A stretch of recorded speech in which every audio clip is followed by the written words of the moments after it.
If you'd like to be able to create a design like this with supermarket flowers and some garden foliage, then keep watching.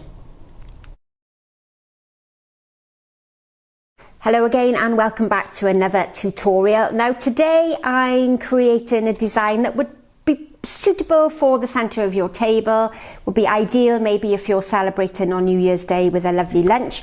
And I'm using this long trough. This has been picked up from a charity shop. I think it might be an IKEA base originally. And I'll explain to you what I've done to the top in just a second. I've got some garden foliage, so I've been out to my mother's garden, foraging for whatever is available. And I've also picked up this time just a supermarket bunch. So if you're in the UK, this has come from Asda. It's one of their tickled pink range. So it's raising money, I think, for breast cancer awareness. And I haven't opened it yet. I've conditioned it by placing it in water overnight and I've added the flower food to it. So I purchased this yesterday and I just thought it would be nice for you to see how you could use a fairly inexpensive bunch from your local supermarket and for you to see how you can create a design that would look really nice on your table. So we'll have a little look at that in a moment and I'll explain what I've done with the container. I'm not using floral foam, so if you're at home, you might be isolating, you might be avoiding going to the shops, you might not have any floral foam. You might choose not to use floral foam because it's not particularly good for the environment. I'm going to show you an option of arranging flowers in a more sustainable and environmentally friendly way. So I mentioned that I've foraged for some foliage in my mum's garden. Not quite sure if foraging is the right word, but she's got this lovely box. And I've chosen to go with it some bay, so we've got a really nice perfume coming from the bay as well, both exceptionally long lasting, and I've chosen them because they contrast really well against one another. So we've got a large leaf with the bay and then a much smaller fussier leaf with the box. And I'm also going to introduce some conifer or some Leylandii. You might have Christmas tree left over, you know, when you take your tree down after Christmas. You might have something like this in your garden, lots of different types of pine. And I thought that would give, again, another texture. So I do like to use three different types of foliage because I think it really gives you some interest in the arrangement. If you can't get hold of three different types, just use whatever's available in the garden. It could be common ivy, you might have pittosporum, a Cuba japonica maybe there, or some laurel in your garden. And if you haven't got any foliage at all, don't worry too much about it. Just work with the flowers that you've been able to get hold of, or maybe buy some extra flowers if you haven't got any foliage. Okay, so let's get started. Now my vessel here for arranging the flowers in is this metal container. Now I did pick this up in a charity shop, so I only paid a couple of pounds for it. But any long trough that's quite deep is fantastic for this type of arranging. Ideally it should be filled with water, but obviously because I'm picking it up and I'm tilting it forward to show you, I'm going to get into a bit of a mess if I fill it with water. So for the moment while I'm working, we're going to keep it dry and clean. So for a minute while I'm working, we'll avoid putting any water into the container. And what I've done is I've crisscrossed over the top with the floral tape. So this is the tape that we normally use to hold our floral foam into place. Oasis tape, pot tape, it's called lots of different names. And I've used green because it shows up better on the camera and it's clearer for you to be able to see. If you were at home and you don't have floral tape, if you're new to flower arranging and you've never done this before, then sellotape will work just as well. And all I've done is created this grid affair across the top, maybe with an inch or so gap in between. Now this isn't a new idea, it isn't something that I've suddenly invented. This has been done for many years, but it's brilliant if you're learning to arrange flowers at home and you don't have lots of different floral accessories to help you create a design. So that's my container. We've already looked at the foliage. So now comes the exciting part. I'm going to open the bunch. So I've left it intentionally in the packaging overnight, and that aids the recovery system of the flowers and the foliage. So if you think about this bunch, it's been sat in the supermarket, it's been lifted out of the bucket, it's been put back in the bucket, I've taken it to the cash desk, it's been on the conveyor belt, it's been in my van, it's driven maybe 40 minutes in the back of the van while I come to work. It's really important, if you can, to allow those flowers to recover and almost sort of recuperate overnight. So I cut the bottoms, I've put them in a deep bucket of water, and I've used the flower food that came with the fresh flowers, and I've left them in the cool and the dark overnight for them to be able to take up as much water as they can. Flowers go through a process called transpiration, which is when they lose water from their stems, from the leaves and from the flowers. It's a bit like we do on a hot day when we sweat off water. Flowers do the same thing through a process called transpiration, and by leaving that plastic wrap on, it means that the flowers don't lose the water that they're taking up from the bucket when they're trying to drink and recover. So let's open it and see what we've got. Okay.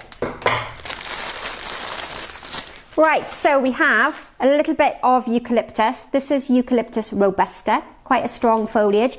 And I don't have any grey tones in the foliage that I've already got. I've gone with these array of sort of greens. So I think I'm going to keep that for another design. We'll use that in something else. Now I have the single gerberas, which are probably going to act as my focal point, and it's quite a dominant flower, so I'm going to equally spread that out through the design, hopefully. We'll see. Then we have some white double chrysanths. So a chrysanthemum like this that has multi-petals on the stem is called a double chrysanthemum, as opposed to this one, which is the daisy chrysanthemum that we refer to as a single chrysanthemum. So it doesn't relate to how many flowers are on the stem, it's the shape of the flower head. So we have two doubles, and then we have two single chrysanths, a lemon and a lilac, and then we have one of these which is called a button chrysanthemum. So it's a slightly different variety again, and it's more like a little button that you would wear on your jacket or your cardigan. So a nice display, nice selection. And I've tried to pick colours that would link quite nicely with my container. So the white picks up really nicely with the colours of my container. So we're repeating the colours throughout the design. And what I would like to be able to do, particularly with this one, is maybe cut it in two. So I get two stems, two placements out of there. Don't know whether it's going to be possible, but we'll see how we go on.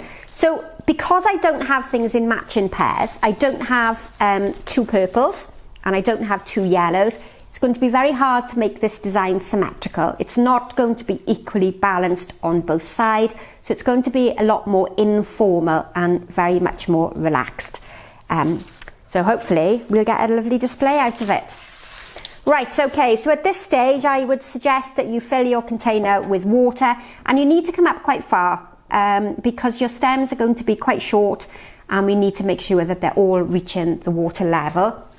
And what I'm going to do first of all is create a structure or a base, almost like a cushioned effect, to support my flowers once they're in the design. So if you don't have foliage, then you won't be able to do this first stage. But for me, if you can get foliage, it really does enhance the design. And what I'm going to look to do is to go about twice the height of my container. So we're almost doubling the size of the design. And again, I'm thinking that this is going to look really nice in the center of a table. So we don't want to go too big so that I can clearly see the people that are opposite me. It's a design that's going to be seen from both directions, so we refer to it as an all-round arrangement. And as I said, the shape is going to be symmetrical, but not the distribution of the colours and flowers. Okay, so we're roughly twice the height. Now, any woody foliage, or flowers for that matter, should be kept, or cut rather, at an angle so that there's a bigger surface area there to allow it to take up water. And it might flop about a little bit from side to side when we initially put the materials in, but once we create a sort of strong concentration of the foliage, it will support itself. And you can see that I've made sure that all the foliage is removed from the bottom. So anything that's going into the water is nice and clean, and it's not going to contaminate the water. It's not going to make it smell, and we're going to have a design that lasts a really long length of time. So for a moment, all I've tried to do is distribute that same foliage so that the colour is running from left to right. And if I just turn it around, you'll see that it's pretty much the same in both directions. And hopefully by the time I've finished, we won't be able to see that green tape around the outside. That's my goal. But because I don't have any trailing materials, we might still be able to see the green tape at the end. And the reason, I forgot to mention, the reason that I've used the green tape is so that it shows up quite clearly on the camera and you can see that grid effect. If I was doing this for myself or for a customer, I probably would have used just sellotape or the clean floral tape, because we might struggle to get that grid effect completely covered. That's all I've done, is an even distribution of the colours. And again, if you only have that type of foliage, then that's all we can do, is put that one type in the arrangement. Okay, so now I'm going to go with some of the bay. And again, I'm looking for the bay to be about twice the size of my container. This is a little bit taller, which I don't mind. If we feel at the end it's too tall, I can always cut it back. And that's one of the benefits of not using floral foam, is that you can place the materials in, take them out and move them to a different position if you feel that it's not suited in the location that you've placed them into the design. Okay, so I'll just spin it round so I can work from both sides. Now, I often mention, if you're making a design that's seen from both sides, keep turning it and keep rotating it so that you get to see it from all positions.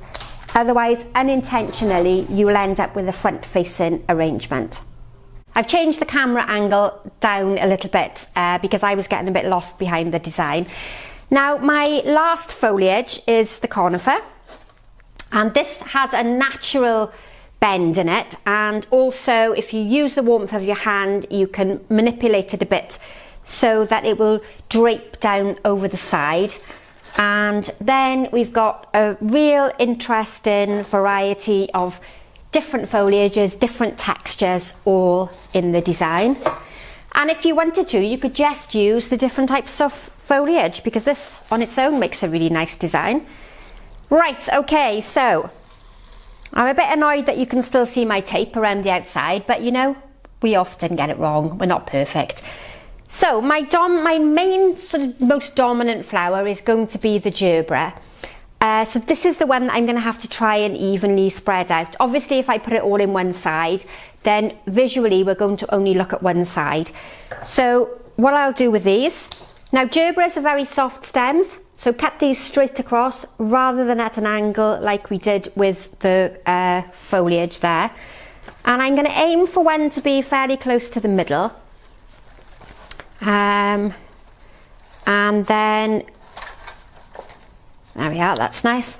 And then we're going to place sort of two on either side, but without making it too perfectly symmetrical, without it being really obviously balanced, because then it's going to look quite unnatural against the other flowers that we don't have in matching pairs. So we're going to place them. Now I'm going to hopefully tip this forward without it falling out. So you can just see the two on that side there, and then we've got that one on that side there. So it's coming together really nicely. So they're fairly evenly spread out, but not matching and not really perfectly placed. Now then, let's go now with the white. So again, we've got two of the whites, so we can fairly evenly distribute these. But what I'm going to try and do is cut the white in the middle.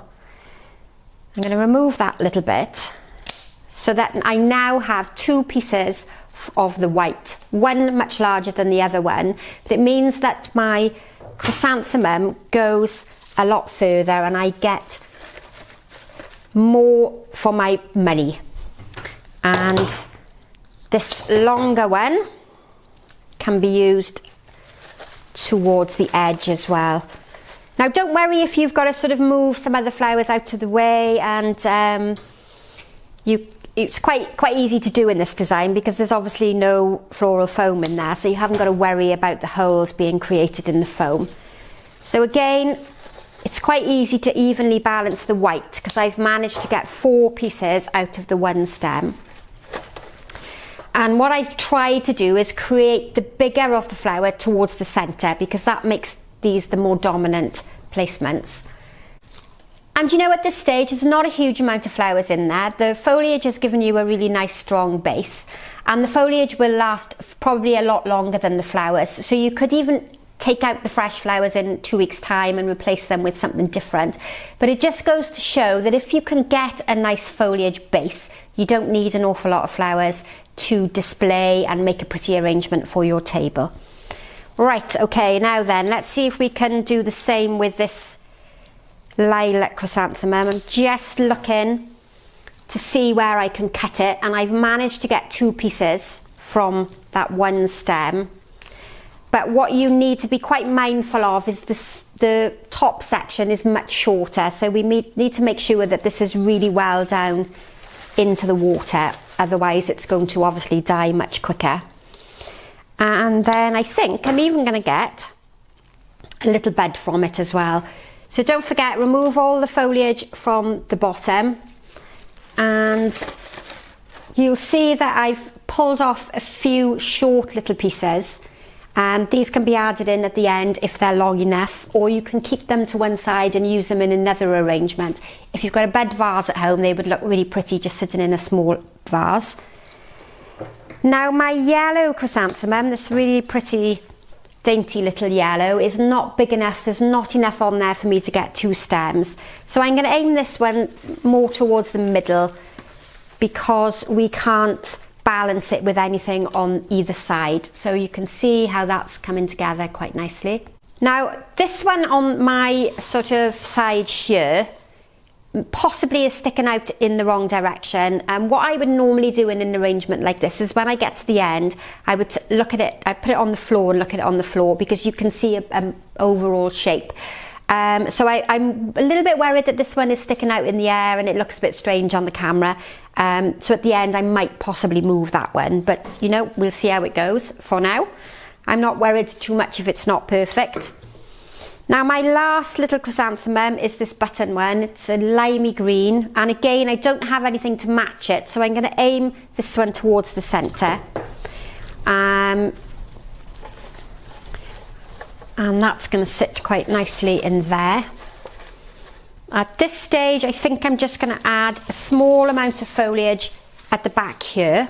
So I've got some more of the box, and then that, hopefully that chrysanthemum there isn't going to stand out like a sore thumb, like it's all in its own. And then with these small ones, the ones that are long enough, I'm going to add these in to help distribute that lilac colour a little bit more throughout the design. So annoyingly I can still see my tape, so that's a really good example of what you shouldn't do, is have all your green tape showing around the base. And it's a really good way of learning and understanding how your mechanics work and what you can and can't do. So I'm hoping you've enjoyed that one. It's a little bit simple. It was going to be a quick video, but I don't seem to be able to do quick videos. I tend to get too technical with all the information. But what about that for your New Year's Day table? Very simple supermarket bench, some garden foliage, and I think that's really pretty. And because we've got that foliage base in there, it's not even moving when I hold it up.